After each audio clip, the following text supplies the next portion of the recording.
Hello, I'm Edward Viljoen, and this is From the Center, where we get to talk to regular, ordinary people who are on spiritual journeys to discover how those journeys have helped them navigate through the difficult moments and the joyful moments of their lives.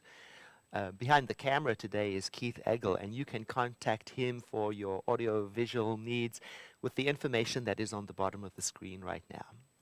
Today in the studio with me is somebody that I've known for a long, long time, probably 15 years, and it is Jeff Anderson.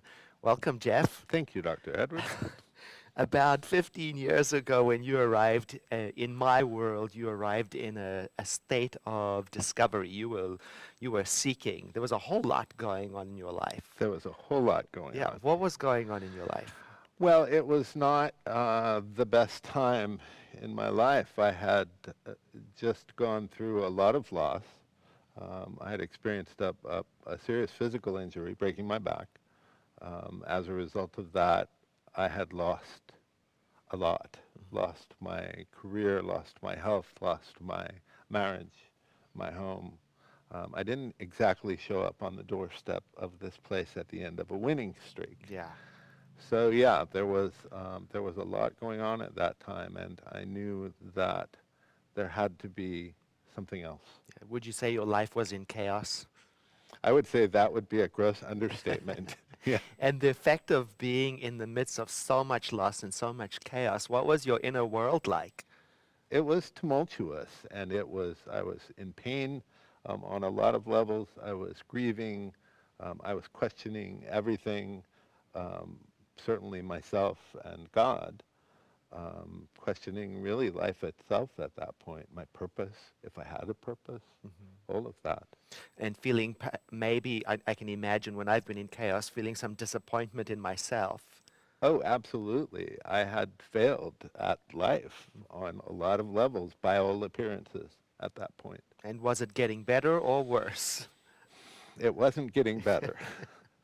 And so you found your way here through a series of coincidences, people being put in front of you, messages. I heard you say that. How did you get to the Center for Spiritual Living? Well, first, I want to make it clear that coincidences anymore I look at with a little different eye. I think that people and opportunities are placed in our path for a reason. This series of events was so complicated and so unlikely that to explain it away by coincidence is convenient but Yeah. probably not appropriate. I had met someone along the way, just in passing really, and she invited me to church. And at that point, having nothing to lose and not really having anything else to do, I said, sure. She said, great, her sister would pick us up. Now, her sister turned out to be someone who has been very important in my role, or in my life ever since, who's the Reverend Hannah Rothland, who saw in me at that time something that I could not see in myself. And she brought me to church, and she told me what I had forgotten about myself. Yeah. Well, just listening to you talk right now, this person I'm talking to 15 years later is like a completely different human being, and addressing coincidence and forgotten truths. I mean, that person who arrived in the state of chaos, it's very difficult to think that way at that time, wasn't it? Oh, absolutely. I was clueless, and so was looking for something to hold on to, something that felt good and right and true. But as one of my teachers told me, he said, you walked a long way into the forest. It might take a while to walk out.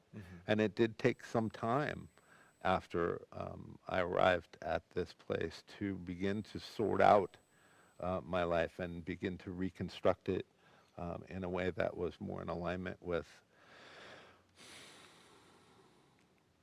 my heart and soul. It's made a huge difference in the way you experience yourself, in the way people experience you, the way you move through the world. I mean, here you are. It's like you rebuilt yourself from the bottom up. With a lot of help Yeah. from my friends and the people that um, that loved me and held my truth when I couldn't hold it for myself. Are there people from your life during that time who see the change in you? Oh, absolutely. You would be one of them, having seen me at the beginning of this part of my journey. But anyone that knew me then, including my mother, looks at me now and still just shake their collective heads, as do I, Yeah. quite frankly. When you originally said normal people on a spiritual path, regular, ordinary people, I'm very much that. Yeah. I'm not exceptional. Um, I've just taken some tools and some love and applied them in my life, and everything has changed. What are those tools? Well, certainly the daily practice that I learned here is something that I use regularly. Prayer and meditation and study are key ingredients in my daily life. Um, I've come to learn love and compassion and forgiveness and things that I just wasn't taught to the degree that I understand them now.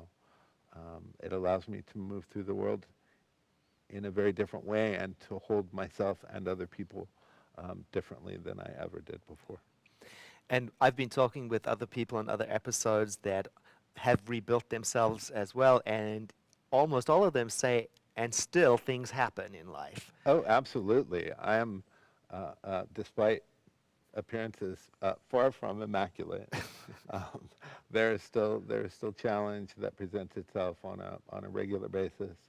Um, but I look at those things today differently. I recognize them as challenge.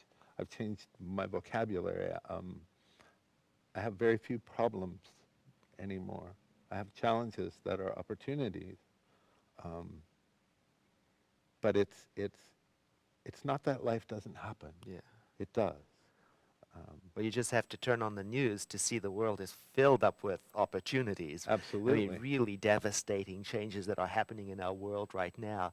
And to be able to meet them with this frame of mind is sometimes it's challenging in itself. Well, and one of the huge differences now is that I'm not at the mercy of things outside of myself as much to determine how I feel and what I choose. I have choice. Um, and for a long time, I didn't even know that I had that. Well, another thing we've been talking about consistently is that in this frame of mind, I've got choice. I can reframe my thinking. Well, when you're going through the trouble, it seems almost an affront to hear that. What advice do you give to somebody whose back is broken, lost their home, going through a divorce? How do you speak to such a person? Well, I think it's as much what we bring as what we say. Um, we can complicate things with words. I think that there is great power um, in being, in witnessing, and showing up and walking with people through challenge without negating what they're experiencing. What would you say is the most significant learning that you've had along this path of the last 15 years? Gosh, there's been so many. Um, Certainly, the power of love um, is shows up in my life every day. The way that allows me to interact with other people and with myself, to hold myself in a very different way from that perspective. Um, there's so much that's happened, certainly choice, knowing that I'm not a victim, um, that regardless of what is going on in the world around me or in my own world, that I can still choose to be grateful. I can still choose to trust the nature of the universe, that mm,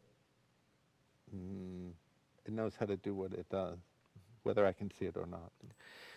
When you say the universe and trust it, it sounds like you're talking about something in particular.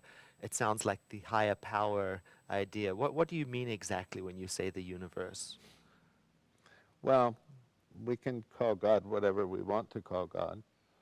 Um, and certainly we look at it from 1,000 different ways and have as many positions and relationships um, with the universal intelligence, call it the mind of God, the heart of God. Um, we call it many different things, but there is a nature to life and to creation, um, and that has been a good part of my study and continues to be. What is the nature of things? Mm. Um, and what I find, for example, I look to nature itself a lot. And I look to a forest and I see the beauty and I also see the chaos. And yet there is a sense that there is a perfection um, amidst the life and the death, amidst the appearance of lack of order. It reminds me that mm, there must be an intelligence that has figured out how to express itself um, through all that, through all that is. Well, you do turn to nature and you like taking people with you when you turn to nature. I know that one of the things you do and enjoy is whitewater rafting, and you've Absolutely. taken people of all ages and all physical abilities, and I think you've gone the American River, is that correct? Yes, absolutely. And on that experience on the river, people have come back, just like you say, opened up with awe.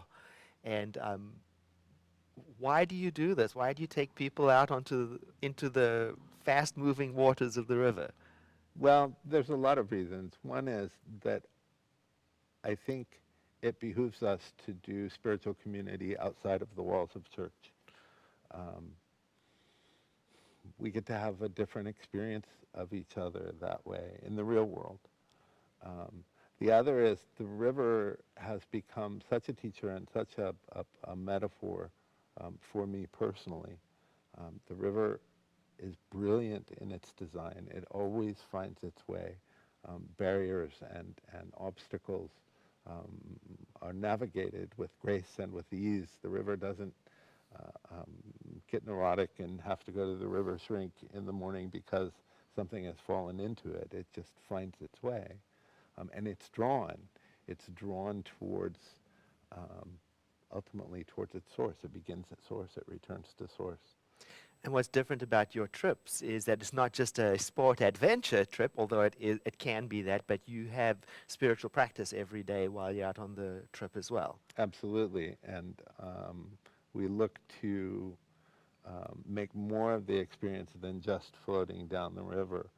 Um, the invitation is to be awake, to be receptive as to what that choice of being out there might reveal to us. What is there to be released in this time? What is there to be remembered? How can we learn from what already is about the nature of things? And in so doing, perhaps make different choices in our own lives. Yeah. And so people can find out more about your upcoming trips by emailing you at the email address that is on the bottom of the screen right now, and that's jeff@cslsr.org. Jeff, I'm so glad you came to spend time with us today, Thank and you. I hope to see you again soon. This is From the Center, and I'm Edward Viljoen, and I'm so glad you joined us for this episode, and I look forward to seeing you on the next one. Goodbye.